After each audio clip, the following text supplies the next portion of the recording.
Drop it.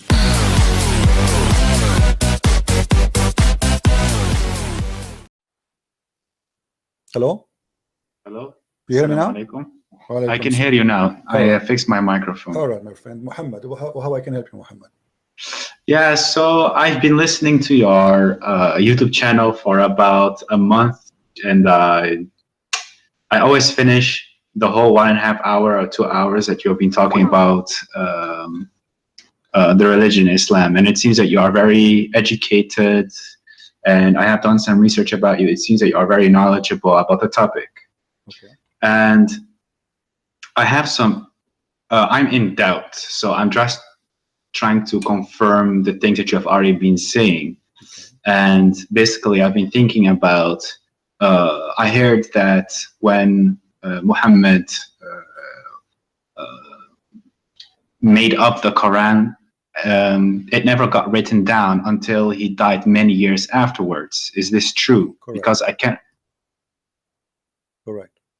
Okay, this is correct. Yeah. Do you know? And but do you know why? Do you know why this happened? from what I know, it seems that he didn't really give a shit. And No. You see, in No? chapter, let us use a good words, the good language. Okay, sorry. Chapter Excuse me. 75, chapter 75, verse number 17. It says, Yeah. Inna alayna jam'uhu wa qur'anahu. Allah said, supposedly, that it is the duty of Allah to collect the Quran and to recite the Quran, not the duty of any human being. This is why, in the beginning, the Muslims, they never collected the Quran, because simply this was really the duty of Allah. Okay. That's very interesting. Yeah. This is the first time I hear you talking about it as well. I don't Well, I know don't for talk sure. about everything I know, my friend. I'm like, you go to the library, unless you touch the book, you open it, you don't see what is inside, right? So you mention a topic, so we go there. So now, here, you notice here, that Muhammad is claiming that the one who collect the Quran, it should be Allah. But this is proof Islam to be false, because never the Quran collected by Allah. Okay.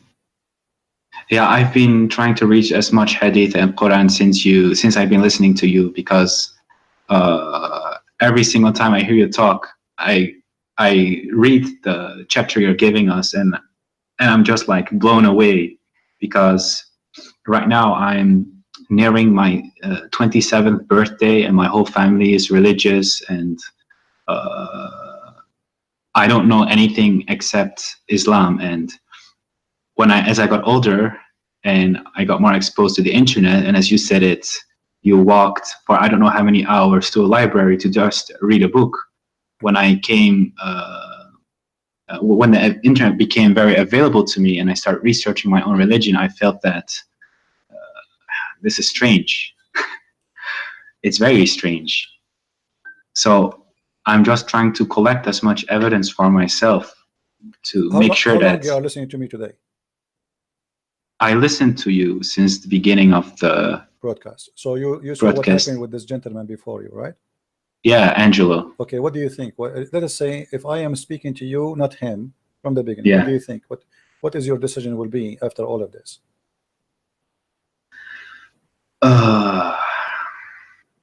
It seems that every single thing that you point out is accurate. I cannot deny it, because it's plainly written there, and I can understand Arabic a little bit, but when I go by word for word and I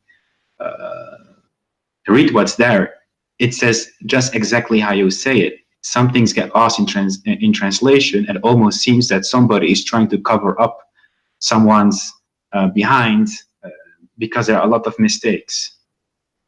So what that will lead you, my friend? You are, you are a smart person. You are watching. You are seeing. I never said something without showing proof. Correct? Yes. And all is from Yes. Islamic website, Islamic translation, Islamic print, Islamic reference. Nothing. I don't use the Bible to prove anything. Yes. Okay. So now what you with your you are a grown man, and you are watching for long. Not only this video today, you are watching for long. So isn't it enough after watching all what I showed? Isn't it enough to prove to you that Muhammad, there's no way he's from God? That's true, but I have a lot of family members who I have discussions with, and sometimes it gets quite heated, and then I try to help others as well, and I try to see whatever I think is wrong or right. And it seems that sometimes they are still trying to, I mean, they're still able to convince me somehow. Look, like how? Give me an example how they can convince you. Like what? Like they say that some things are very hard to understand without the tafsir. But when I look at the tafsir, it seems that it's also rubbish. I find it very hard to pinpoint what's exactly wrong, because sometimes they give references and you can interpret it in certain ways because of Arabic language. I will give you a tafsir. What is your education, my friend? My education? What do you mean with like, education? Did you go to school? Like, do you have some education? Yeah, I currently busy with my university. Okay, so I have studied other things as well. So this is my third. Okay, that's degree. That's wonderful. So you are a person who went to school. You are not like a, with my respect to everybody, some people did not have their chance to go to school, right? I mean, yeah, exactly. Cool, yeah. But look with me. This is chapter Qaf, verse number 1. Qaf wal Quran Majid. You said you know a little bit of Arabic, correct? Yeah, I can understand because I'm personally from Morocco, and I'm not from the Arabic part of Morocco. I'm Amazigh, the Berber. Amazigh, okay. Yeah, really yeah, the northern. It says, from his narration on the authority of Ibn Abbas, that he said, in the interpretation of Allah saying Qaf. Qaf is a letter. Qaf, he says, it is an azure mountain overlooking this world, and the color of the sky takes from it. Allah swear by it. Now your family, they say to you, you cannot understand unless you read the interpretation. Okay, this is the interpretation. What we will do now? There's a mountain surrounding the earth, and it's blue, and the sky taking its color from it. Yeah, this is strange. Exactly how you point out many things. This is also what I stumble upon, and I notice that it's very incorrect and it makes no sense. I don't know what I need to do with this kind of piece of information that somebody spent so much time making this up. Very confusing. And there is no reason for somebody who is a Muslim to lie about his religion, right? I mean, those are scholars, those are not Christians, right? Yeah, and exactly. Yeah. So if we go and have you ever heard of a scholar? His name is Ibn Kathir. Yeah, Ibn Kathir, I know him. Yeah. Okay, who is Ibn Kathir? Muslim, they say, some of them, they say that Ibn Kathir is a very big scholar, but you will notice that the Muslims, when they want, they like Ibn Kathir. When they want, they don't want Ibn Kathir. Have you ever heard of a chapter? It's called Al-Qalam. Not sure. Maybe I know the what's written inside, but not necessarily the chapter name. Let me show you the verses. Chapter 68, verse number 1. Have you ever read this verse? I probably have read it, but sometimes, also when I was younger, I was reading Quran the whole time, but Arabic's not my primary language. Okay. So I read it without knowing what it actually says. Okay. Well, if we go, let us see if we can get the interpretation for it in English. This is a chapter 68, verse number 1. Let us go here.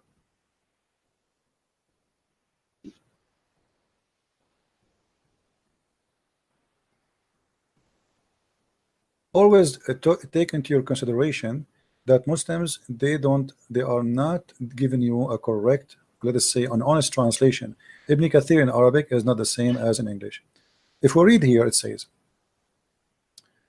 by the pen, apparent, meaning that he's referring to the actual pen that used to write.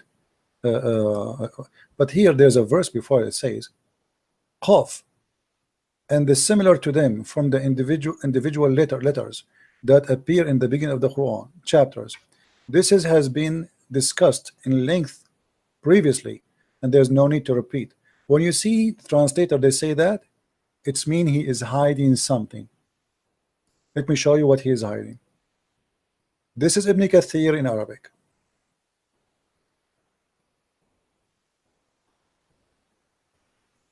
It says here, and this is the official government website of the Kingdom of Saudi Arabia.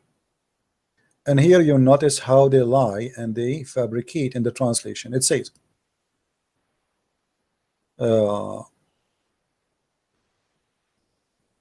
نون هو حوت عظيم على تيار الماء العظيم المحيط. Do you understand what I'm saying, or you don't? Not really. Okay. I catch no ball. Noon is a big whale on the ocean, and he is carrying the 7 earths, as the Imam Abu Ja'far ibn Jurayj he said, ibn Jarir. And then he continued, says, Allah, he created Noon, and he made the steam go up, and then from there he opened a hole in the sky, and he made the earth flat, and all of this in the top of the whale Noon. And then Noon, he start moving, so the earth start moving and shaking. So Allah, he decided to put mountains in the top of the earth, so the earth will not move. Where we can find that in the English translation? It's gone. Period. Yeah, I also experienced this. You are completely right. Yeah, and here let me show you. If we go to the chapter of Moon, the same chapter we are talking about, okay, which is 68:1. If we go here,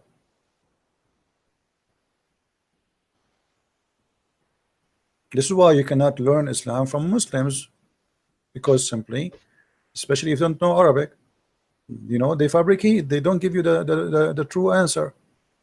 Read carefully with me. This is Ibn Abbas. Your family, they say to you, you will understand the Quran only if you read the interpretation, right? Yeah, exactly. And let us read together. And from his narration and the authority of Ibn Abbas, that he said regarding the interpretation of Allah saying Noon. Noon, he says, Allah swear by Noon. I mean, that's funny. Allah swear by Noon. Why Allah swear by Noon? People, they swear by something bigger than them, more important. Then, which is a whale that carries the earth on its back while in water, and beneath which is a bowl, and under the bowl there is a rock, and under the rock there is a dust, and none knows what is under the dust of Allah. Here, look at look at the honesty. Like, come on. I mean, we know everything, and behind the dust we do not know. Don't ask me, please. That's it. You know. So what is this? This is religion. The Muslims are reading this for centuries, and they believe in it. And now the Muslims, they will try to hide it from you. And then not only that, okay, are we done? We're not done. The name of the whale is Luwish, not Luwish Farrakhan. This is different Luwish, and it said it is Lotaya. The name of the bowl is Bahamut, and some they say it is Talahut or Liwana. I mean, look how many names already. I mean, they are not sure. And the whale is in the sea called Adwad, and it's like a small ball in a huge sea. The sea is in a Hollywood rock, whereby there's 4,000 cracks. Imagine they knew even how many cracks there. And until now, science could not dive to the deep ocean, but the Muslims, they dive already, and they count the crack in the ground. And then from each crack, water spring coming out from the earth. And it's, are we done? No, we are not done. And it's also said that Noon is one of the name of Allah. Like, what the heck? A second he was a whale, now it's a name of Allah. I'm writing this down. This is the most interesting bedtime story I've seen past months. I've been listening to you. Well, my friend, keep listening, and you will hear every day a story. Islam is nothing but a madness. And you know, look, I mean, the story continue, but you see how they hide in the translation in Ibn Kathir. In Ibn Kathir in English, we cannot find this. We can find it only in Arabic. So you need to ask yourself, why the one who translated the interpretation, he did not translate? Because it's very embarrassing. This is obviously, it's very embarrassing. So we cannot translate that to you, otherwise everybody will laugh at us. Yeah, Oh my God, man! This is like a whole new level of stupidity. I mean, most of the time I lay in my bed and I hear your stories, and I'm close my eyes, I off my phone, I can hear you talk, and I laugh sometimes because it gets so hilarious. But this, the more I keep digging, the more I feel that there is no. So my friend, you just called Islam stupidity. So why you don't say I am out of Islam? Yeah, I think I just needed this confirmation. Okay, so I think I don't feel Muslim at all. So can you say I am out of Islam? Yeah, I can say it. I'm out of Islam, that's definitely. Beautiful, my friend. That's beautiful. I'm so happy for you. Very happy for you. Thank you. Now I want to ask you a question. What do you think about Christianity?